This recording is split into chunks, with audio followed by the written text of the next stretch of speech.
Question 17 out of chapter 8 is a fantastic question because it asks us to interpret confidence intervals and really to analyze whether other people's interpretations are accurate or not. And I think this will definitely be on the AP test under a multiple choice question, is my guess. And just when you think you have it, you miss it. It's such a tricky concept, and I think it's important that we go over this all the time. So it says here on this problem that we have a 95% confidence interval, and that interval is 26.8 plus or minus 0.6. And so you could work that out, and that works out to be 26.2 up to 27.4, and it doesn't really matter which way you write that. So question A says, we're confident that 95% of all young women have a BMI in that interval. Well, that's not true because confidence intervals deal with means, not individuals. So we're not sure about where the individual women lie. We're trying to find confidence for the average. So we're pretty sure the average is in that interval. Question B says we're 95% sure that future samples of women will come up with an X bar in there. Well, that's a little closer, but it's still not quite right. No, unless the true mean is 26.8.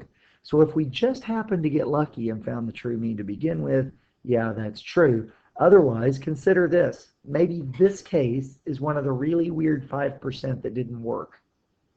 And so my future answers aren't going to be close to that because we happen to get the weird one right off the bat. And really weird in this case means anything except spot on. So no, this isn't quite right either. Question C says any value in this interval is believable for the true mean. That's actually a good answer. Any value in here. What we're saying is we're pretty sure that the truth is in here. We're pretty sure that the true mean is in here. So if I told you the true mean was any number in there, you'd say, see, I told you so. Let's keep looking. Maybe more than one sounds good.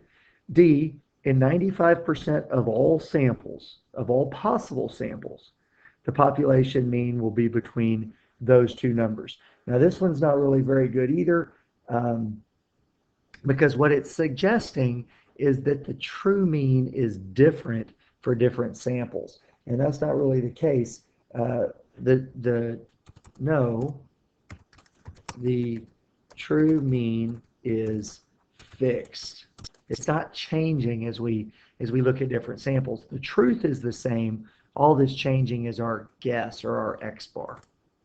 And finally, choice E, the truth cannot be 28. Well, it could be.